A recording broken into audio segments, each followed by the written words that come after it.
Welcome, guys. This is the Badass Agile YouTube channel, Instagram Live. Thank you for being here. This is an experiment. It's our first go round, just a way to get more content out to you guys more frequently across more platforms. Please welcome Laurens Bonnema, one of my great friends, an ex-Forge member. He's from the Netherlands and works for a really big training and consultancy firm over there. It's always great to have him because we have fun Agile discussions. So why don't we jump right into it? This week's podcast was all about balanced leadership, where I was noticing most of my podcasts come from observations in the field. So I'm doing stuff, I'm seeing things, people talk, I listen, I get angry with something. Usually I write it down and Viola, it becomes a podcast.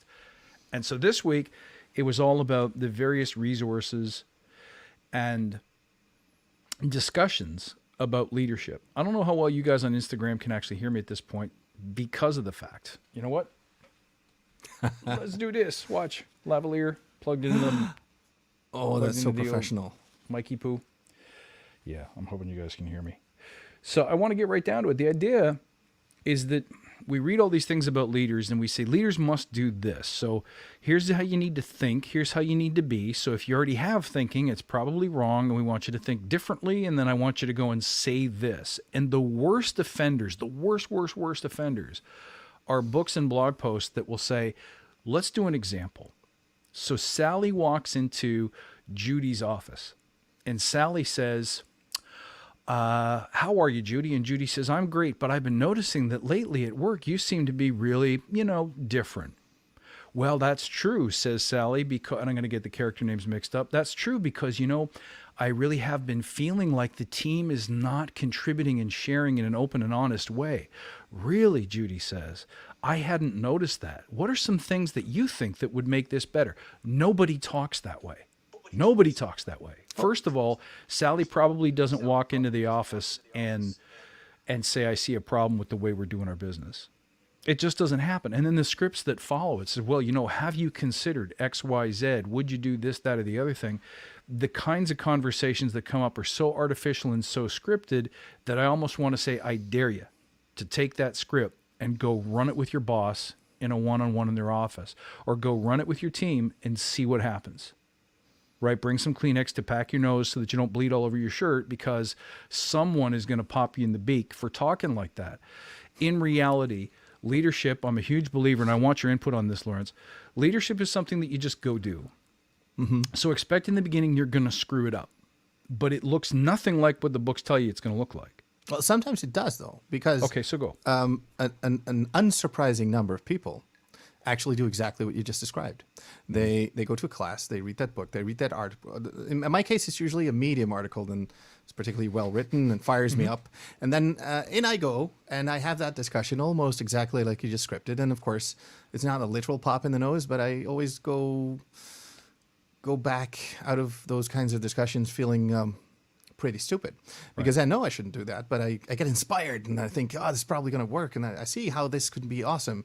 So I also see the seductiveness of that kind of advice. And there's a good, I think there's both good and bad in that as long as they would write a paragraph, this is a thinking tool. Mm-hmm. This is not a doing tool. Right. Then you can think your way through that scenario and then think, oh, so what would I actually do? That is, I think, useful. But if you actually do I what it says in the tool, yeah. I got to cut you off for a second because you're talking and the people on YouTube can hear you. The people on Instagram cannot. Oh. So can we reconnect there potentially? Yes. Yeah, of course. I was no longer connected. I think for that to, let me quickly see here. Plus send request. I'm going to send a request again to be live on your show. Sure. There we go. Because I think I may have pressed a button there. Couple of clicks and we should be golden. Let me know if you're in. I think I'm in right now. There he is. Yeah. It is. It's doing the same thing again with the audio though. It's still echoing. Let me quickly see weird. Here. And it really shouldn't be. Let me quickly see. Check your volume one more time. Yeah, I've just now physically pressed the button down. Mm-hmm. That should be it. Better. I think it's better. No echo. Very little, right? A little bit. I've good. turned everything down, so that should be Okay. good. Okay, great. So, You can also take some crazy glue and seal up the speaker there. Anyway, so guys, that was Laurens talking. Sorry that we lost him there. Let's get back after it. Laurens, you were talking about how sometimes you will use a Medium article as almost like a think piece to visualize and imagine scenarios in your head. So keep going. And every time I do what you say, in other words, I don't take it just as inspiration to think through the scenario and then what would I actually do? What is the advice being given here? If I take the advice too literally and I go in, then usually it goes wrong. Right, So right. I do agree with that premise. It's just that I think it should say in those kinds of articles, this is a scenario, right? So to think through the essence of a given situation, it should be written like that as well. And then there's true merit in it. At least that's my opinion, of course. Yeah, no, it's a great opinion because here's what. Think about martial arts for a minute. One of the big complaints about martial arts is that some of them rehearse maneuvers. So, you'll be in practice sparring with a partner and you'll stick your arm out so that your opponent can take it and put you into a joint lock or an arm bar or whatever you might call it. In the reality of the situation, when you're actually in a situation where you need those skills, nobody's going to hand you your arm, right? So you, in a defensive situation, no, other arm. That's just not how things work. So we're not really preparing you for the reality on the ground. You're simply rehearsing moves. But all I would need to do in a leadership situation is throw you a little bit of a curveball and you're off your game. Now you're checking your scripts, or you're trying to remember everything you learned.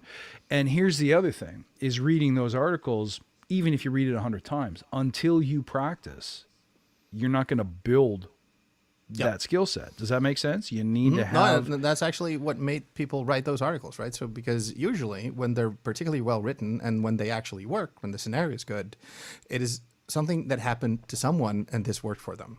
Right. And usually I think that would be even better if they just wrote that instead of as an advice to copy this because this worked for me. No, this is what worked for me. Right. So what works for you? More of a conversation style of advice. Yeah. And then the essence still being, if you want to get better at talking to managers, go talk to managers. It's a good point. It's a really good point. Yeah, I mean, and so let me throw a loop in there. And the premise of this week's episode was that great to have the practice, great to have scripts so you can learn from and all those wonderful things. But the real problem is that those scripts are going to direct you to be, for example, more decisive. So, make decisions quickly. But then there are times where making decisions quickly is not advisable. Be more direct. Say what you think, say what you feel, say what you mean. Good advice. Great leaders are excellent at that. But then there are times where it's okay to not know. There are times where it is better not to say. And then you have a whole library of research and documentation about the not saying side. So how to temper what you mean and what you think and what you feel and say things that are safe and easier to receive. So it's easy to go 100% in the wrong direction. Neither one is better than the other. And that's one of the things that I think we're missing right now, is that there's no one way that's better than the other. You know how I know that? Because the winds of change are always shifting. When I was a kid, Cheerios went off the shelves. They came out of the supermarkets because doctors started saying that oat bran or oat something will kill you. It's really bad for you. It causes heart disease and 9 kinds of cancer. And then they're like, whoops, we're sorry. It's the other stuff they put in Cheerios that will actually kill you. Oat bran is super cool. And then, of course, a few years later, they went back in the opposite direction. So how many times do you hear this? Too much sleep is no good. Too little sleep is no good. And they go back and forth. The same thing happens in leadership. We're bouncing between two poles all the time. And I would rather we not say, do it thusly. I would rather say there's a spectrum of ways to handle every situation. Decisive versus not. Confident versus vulnerable. Those are both there is valuable actually a whole extents. theory about that, right? I mean, situational leadership, as it's called. I even teach that in one of my classes. That's exactly that. It's okay. So you read the situation and you act appropriately, and that, of course, is always different. And it is there are like 1,000 things to do wrong, and you probably will. Right. That's how you learn. And there are also 100,000 ways to do it right. So you may stumble upon something that works now, do exactly the same thing with exactly the same person, exactly the same situation come Monday, and then it doesn't work because they are having a different day. So this really, in the end, is true situational leadership and you being able to talk in a situational setting requires to be like on the top of your game, always looking what's really being said, what's that person feeling, what are they saying, what are they looking like, how is this interaction going, and then just responding to that. Exactly. So here's a question for you, though. Do we teach enough of both sides? Because I feel like right now in the leadership world, especially the Agile leadership world, we're more about empathy. We're more about active listening than we are about saying, no, that doesn't work for me. Or no, we need to come up with a better solution than that. Or no, that's not going to solve the problem. I don't think we're training up on that side of things right now. I think we're all about the other pole. And so in every dimension, not just in certainty and confidence, but also in terms of making fast decisions versus slow. I agree. And I can see why, of course, we're doing that, because it's like compensating for what we feel is years of abuse or years of mismanagement or years of, but then again, if you overcompensate, then you lose balance. And of course, you're not connecting with the people you're looking to change. Because if you're looking to change a dominant manager, you need to dominate back. You cannot be just kind and fluffy and say, but don't you realize that in the end, we all just need to agree and get along? They'll eat you alive. Absolutely. Now, the funny thing is that when you make a statement like that, in order to dominate a dominating manager, you need to dominate back. True and false, meaning that the word dominate is loaded with all kinds of emotions and associations. I think what you really mean, especially if you want to agree with me, which you do. I'm just kidding. Do I?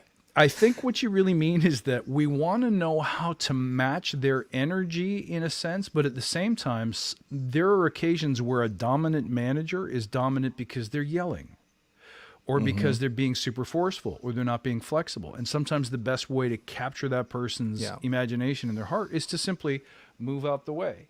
More Aikido and less karate. Do you know what I mean? Like we're using their momentum against them, to sit back and be the most calm person in the room so that you can dominate by being less agitatable.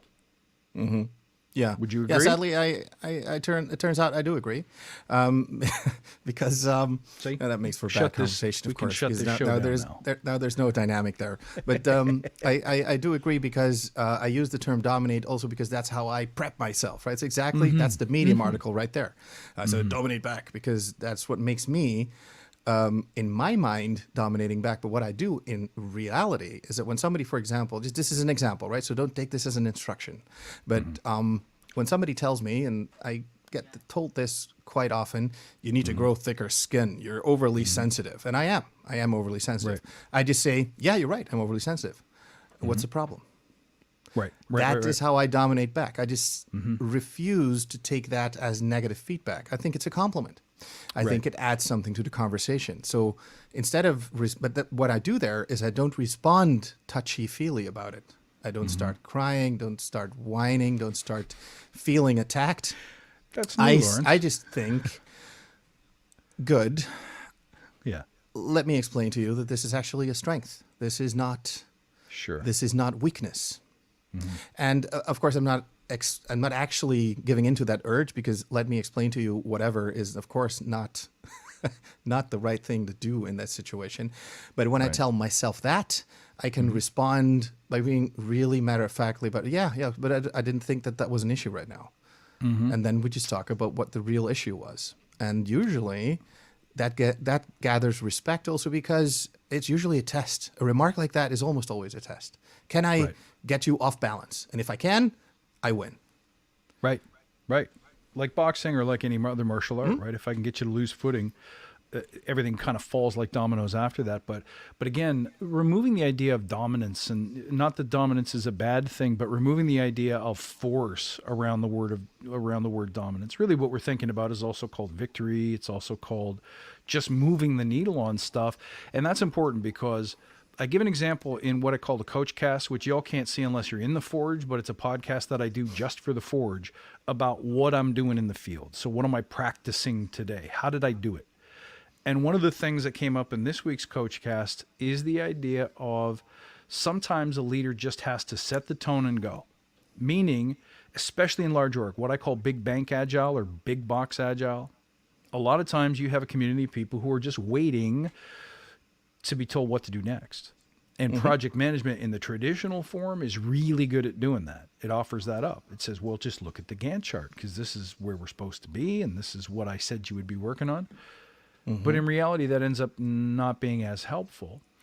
So the notion of sitting down and saying, here's what I'd like to achieve in the next 2 weeks in your head. So you're not going in front of your team and saying this first, but you do have an intention when you come in on Monday of saying, here's where I feel like we need to get to. The team needs to be a little bit better at checking in and bringing real done things to a stand-up rather than using it as a water cooler discussion forum. I also think that we probably need to get a bit better at displaying our results, showing what we built this week, because we tend to, well, nothing really ready for public release, Chief. So you know what we're going to do? We're just going to keep on rolling. Don't bother us. Don't come in the room on Friday. But I think that's for my particular team right now, that's something we should be getting better at. So setting an intention of where I want this to go, even though I don't necessarily have the steering wheel. No one said, Chris, come in, drive it however you want it.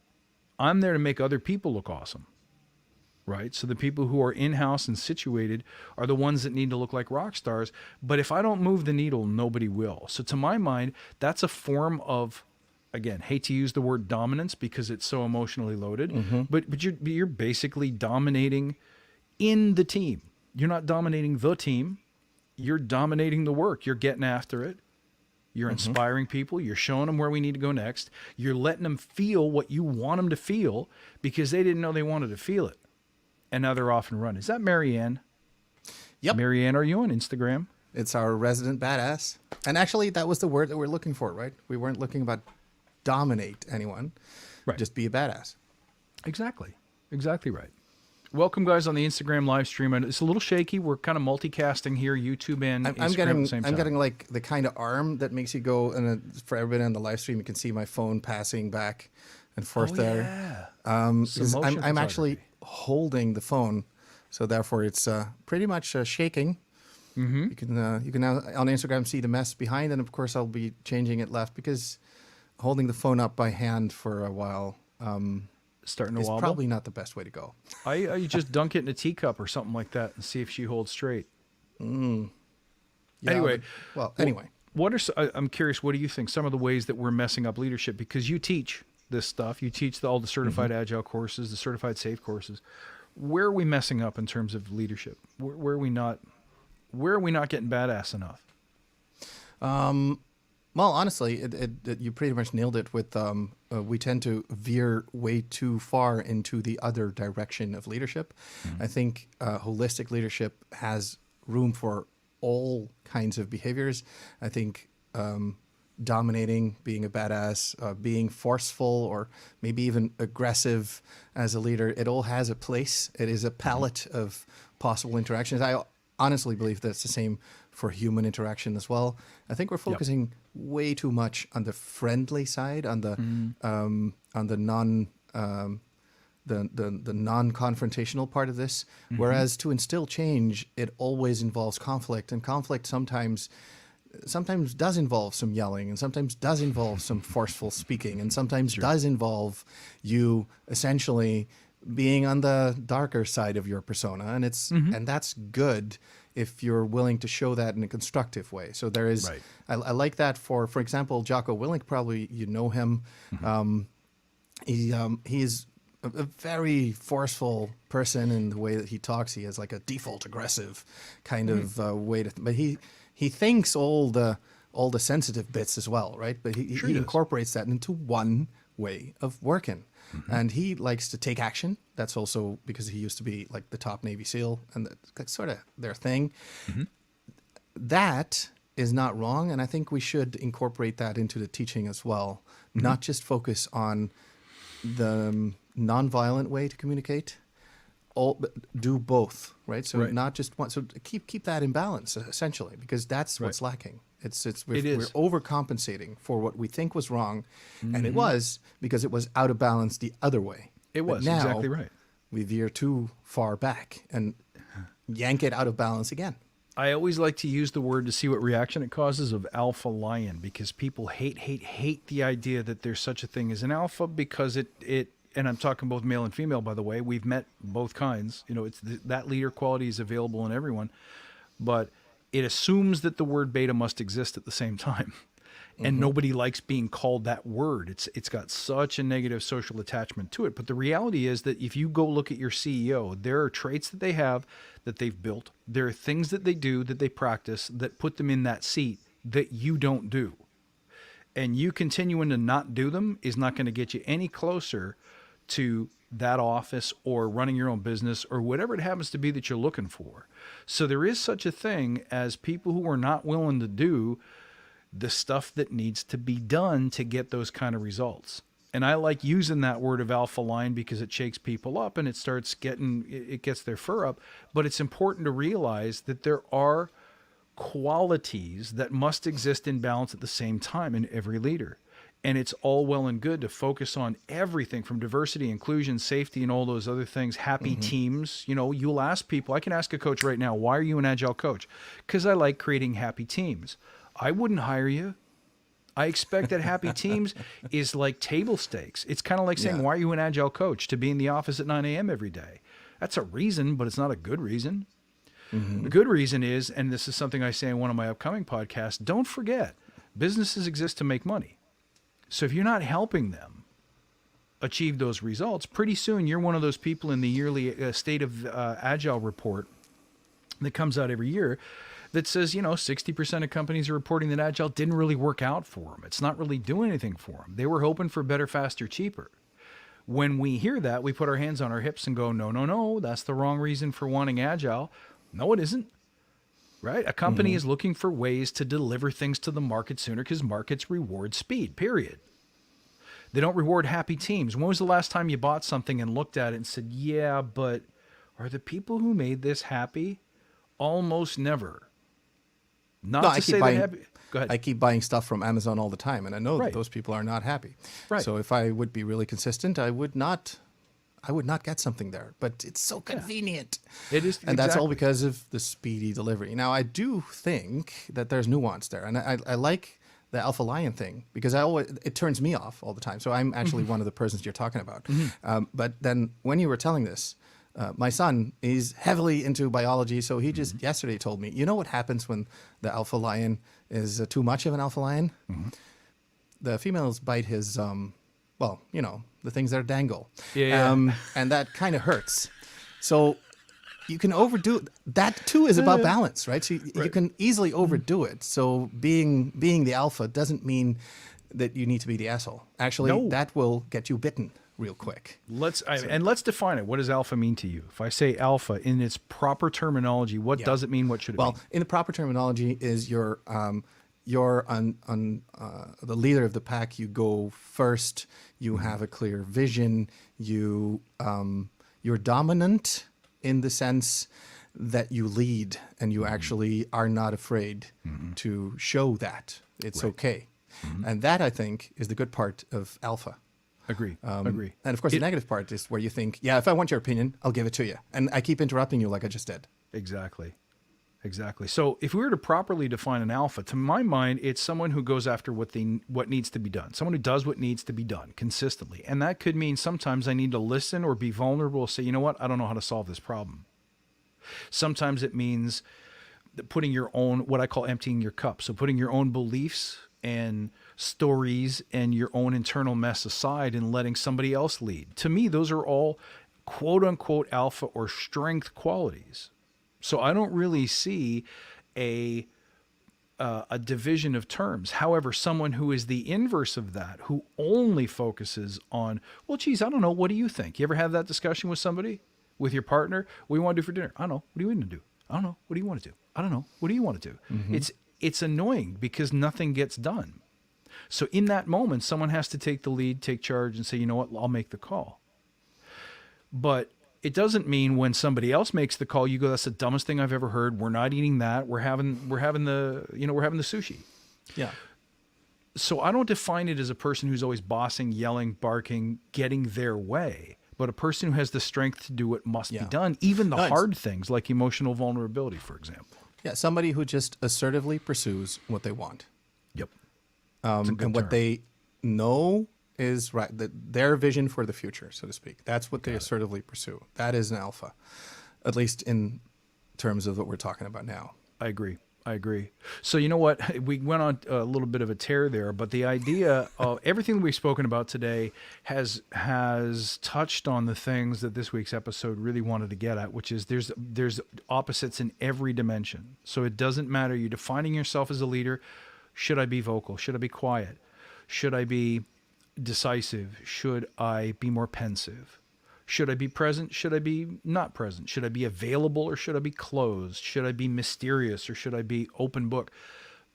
All of those dimensions have opposing poles, and you need to spend time on both sides so that you can understand where the balance is. Today it's 75% available, and tomorrow it might be 100% I can't take that meeting, I don't have time to get involved in that today. But until you get out in the field and play, you aren't going to know where that balance is. But trust me, if you show up with only one set, if you're dwelling on one side of those poles all the time, someone's going to disc profile you or put you into a box and say, Laurens is this kind of leader, so you can't go to him for X, Y, Z. Mm-hmm. I think to lead well, you need to be balanced. That was the theory. Yep. And it's theory that, for me, is reality. Because I became a better leader the minute I learned to be functionally angry and functionally a little bit more of the other side of me that I was afraid to show. Because in the end, that was all fear. It was not not being able to be that person. Right. I was just afraid to show that I could be really angry about stuff. Interesting. Well, I'll tell you what, let's close this one off for today because we got another topic we want to get to. So if you're hanging out, if you got nothing to do, if you are, I won't say losers like us, but if you got, if this today you got nothing going on except a little bit of too much time on social media, hang back. We're going to start another episode, and it's going to be about, what's it about? Oh, it's about push harder by finding people's passions.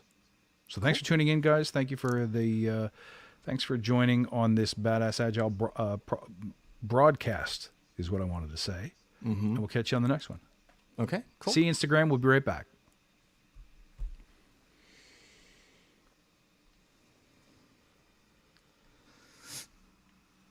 So, okay. How'd you feel that went? Oh, we had 23 people on Instagram. That ain't bad. Probably not in a row. Or probably not all at the same time. No, and we